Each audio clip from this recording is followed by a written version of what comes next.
Well, I just got my latest HO scale locomotive, and it's safe to say this is the biggest box I've ever received just for a single locomotive. This isn't actually the shipping box, this is the outer box. I can't help feel just how enormous this box is. I know the Allegheny is a large locomotive, but I can't believe it's still this big. Anyway, I figure I'll do a little unboxing and kind of an inspection here, and maybe a test run. Now I did already go ahead and kind of removed the tape with a knife. I did that earlier, but then I decided I could do the rest on video. So everything from this point onward is also new to me.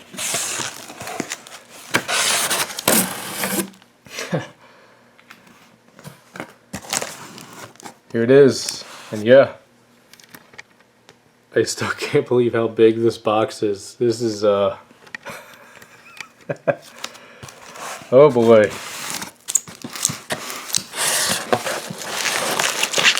I mean, the design's kind of cool, but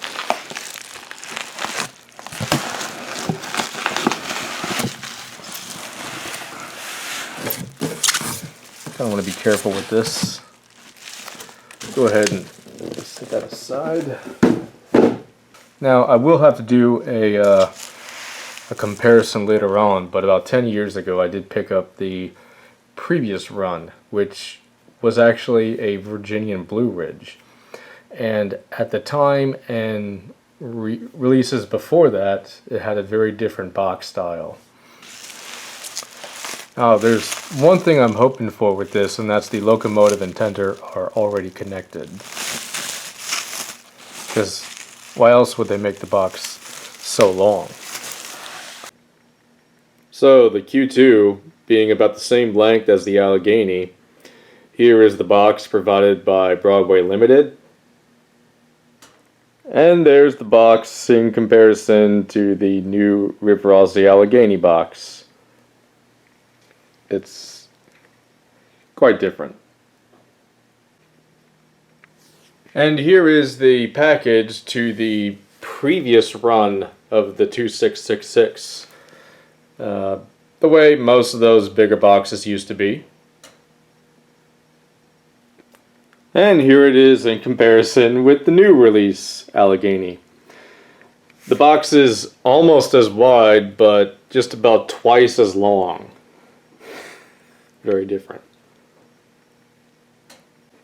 But I've got one more trick up my sleeve. This is a 2-rail O-scale Q2. So this is enormous. That is the HO one, and this is the O-scale one. Alright? Hang with me here. This is the box to said Q2. It is large, but it is appropriate for said locomotive. And here it is in comparison to the new Rivarossi Allegheny box. This is baffling. I don't even know what to say. Because this Rivarossi box is literally longer than a large 2-rail O-scale locomotive. Like, what the heck? And don't forget that the Broadway Limited model is a brass hybrid. If I remember correctly, the Rivarossi is all plastic. A really good looking plastic locomotive, but that just further complicates why they would make this packaging so enormous. Alright, let's go ahead and get this out. Oh my word, this is... Okay, so this isn't like paper thin box cover, this is really thick. Yeah. Kind of how thick it is. I just hope this means that the model is protected. And that Q2, when it arrived, it was perfectly fine. That's pretty thick styrofoam, oh my word. And here it is. This is the Allegheny. And no, the locomotive and tender still have to be assembled. I wish they would have been together, but whatever. Now, there's some separate parts here, because I don't think, just like the previous run, there was like even handrails and chains that weren't on the locomotive initially. I believe this is a cab that's designed for wider radius curves, and this one is more realistic to the original size of the actual locomotive. But yeah, this is it's pretty cool to take a look at. It's certainly a very locomotive of all time. And it looks like these come in two separate cubes for the locomotive and tender. Let's go ahead and get started with the tender, I guess. Yeah, that's some really hard foam. I think it can go both ways. I think it can protect the model, but at the same time, it is not really enough cushion, and rough handling might compromise some finer detail. Oh, this is one huge thing with two separate cubes in there. Okay.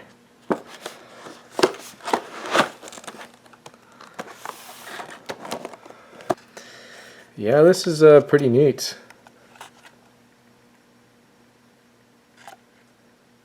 Coil load's not bad. It's kind of plasticky though.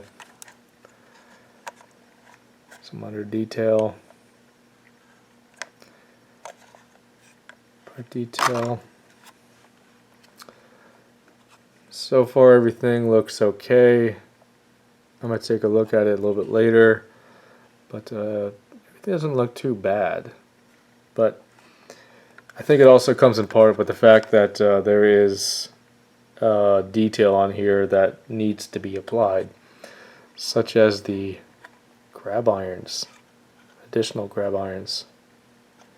And yeah, the lack of chains, I don't know. I think that's one thing they should have just added to the factory, because adding these chains, I don't think they're very easy to do. Kind of wish they would have done it here, but of all the Alleghenies made in HO scale, this one is by far the cheapest. So it's kind of ironic that they have a massive box here, and it's so big and imposing. It kind of gives you the idea that you're having a premium luxury model, but in reality, this is quote-unquote the budget Allegheny in HO scale. But it's still a good locomotive. There's no denying that.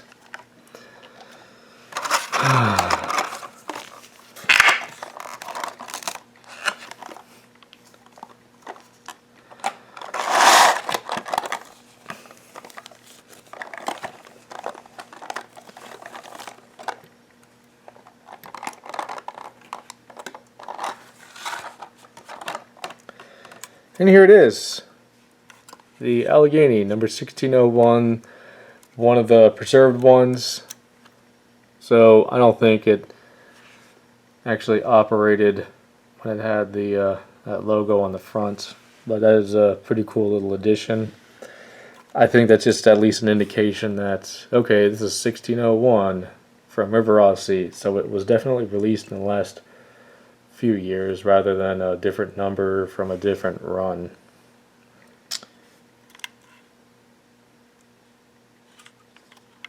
Wonder if anything's missing right there. Yeah. That'd be too bad. Looks like these are the traction tires. It's not too bad weight-wise. I mean, that's also because it's an Allegheny.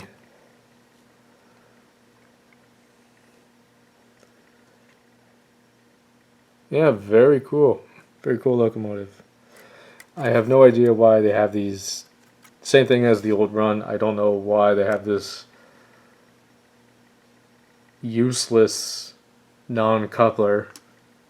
Like, if you're at least going to put a non-functional one in there, at least have one that looks like a coupler.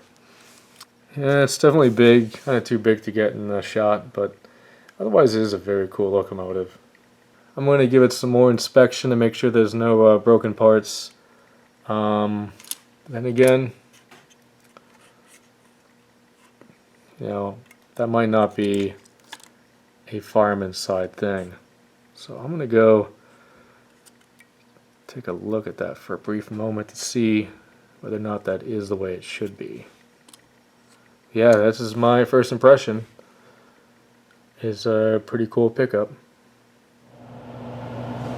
I'm here a short time later, and I've actually decided to apply some of the detailing, such as the plumbing here, as well as the handrails. And I'm trying to get this handrail where the wire is on the interior of that. It still looks kind of hideous, that wire. As well as I got the deck plate on here too. It's not too bad. I mean, yeah, they're okay, but I don't know if I'm going to be able to get the brake rigging on the wheel sets, but at least I got the more obvious stuff kind of figured out. But friends, let me tell you, it's 2026, and one of the options for a coupler is our good friend the horn hook. I can't believe I'm seeing this. Yeah, it came out of the accessories as well as a European coupler in there, but yeah, for those who have horn hook stuff, well, you're in luck. It's 2026 and these are still being produced. So I'll get back to you guys later when I kind of put this more together. Here is the locomotive, and it is quote unquote done. The plumbing, the handrails, the foot plates, and I got all the brake rigging attached. Wasn't as bad as I thought, and I finally gave it a proper coupler. This has a KD number 5 on it, and it was not too bad actually. So the locomotive is, for the most part, a success. I obviously haven't ran it yet, so that's going to be a big detriment. The tender. So I only have one handrail on the back here because when it came to the opposite side, they had 3 sizes, which were for the front. So the front handrails are shorter than the back, and unfortunately I have one that is more size for the front because this doesn't quite fit. If I try to put it up in the hole up in here, it's obviously not low enough to get to the hole. So yeah, kind of interesting to see a little quality control issue there. This handrail is pretty secure, and as is the one back here, although it does stick out a little bit. The one sitting on here actually just fell off because that one's pretty loose, so might just need a little bit of glue. But other than that, this hasn't been too bad so far. But yeah, kind of disappointed about one handrail. I wouldn't have minded it if it was like on the front of the tender because the back is a bit more obvious. So I'll get back to you guys in a little bit. Now I'm going to be putting the box back in the wrap as well as the original Hornby box, but just kind of get an idea of what's on the underside here. It's pretty cool to see the design, no doubt. But I've just noticed the minimum radius is 14 inches. That's the smallest radius I've ever heard for a minimum radius. I want to see if anyone has given this a challenge and put this on 14-inch radius. That's pretty ridiculous. And here we have it. The Q2, thanks to its larger tender, is about the same length as the Allegheny. It's the same length and is made from brass hybrid, and it has that much smaller of a package. I think that the BLI package is pretty good for that model. I don't think it's too small or anything, so it's definitely safe to say that the Rivarossi box is just way overkill. Cool design though. because the BLI one is just a generic package. So I did bring out my old run 2666, as a Virginian called them, the Blue Ridges, and the models are pretty similar. The tender is a little bit different, and that is correct. So the shape of the tender for the Virginian is correct. So it's nice that they did get a little different there and not just repaint the C&O one as Virginian and left it as is. So at least Rivarossi made a little bit effort of a difference. But one thing that is a little bit different is the finish. The Virginian one has a flat finish to it, while the 1601, the C&O, has a little bit of a sheen to it. I do not know whether or not it's because they did it because it's the preserved one, or if all the new re-released C&O Alleghenies are all in that little sheen to it. But I am curious, but it is kind of cool to have a little bit of a difference like that. But yeah, other than that, they are just exactly the same. Maybe it's a little bit of a stretch if they had the same exact whistle there, but then again, this is the quote-unquote budget Allegheny. But still, the old one is still really nice, and the new one, of course, it's definitely still a really nice model as well. And the ironic thing is, I paid about the same price for them. But of course, 2015 money is worth more than 2026 money. But yeah, it's very cool to have them side by side. In my final thoughts, I think this is a really nice model. It's also a really good model for the hobby in this day and age because it looks really good, but it also is relatively affordable and it can run on most people's layouts. So those who are interested in an Allegheny, look no further because this is a really nice model and it's really good for what you are paying.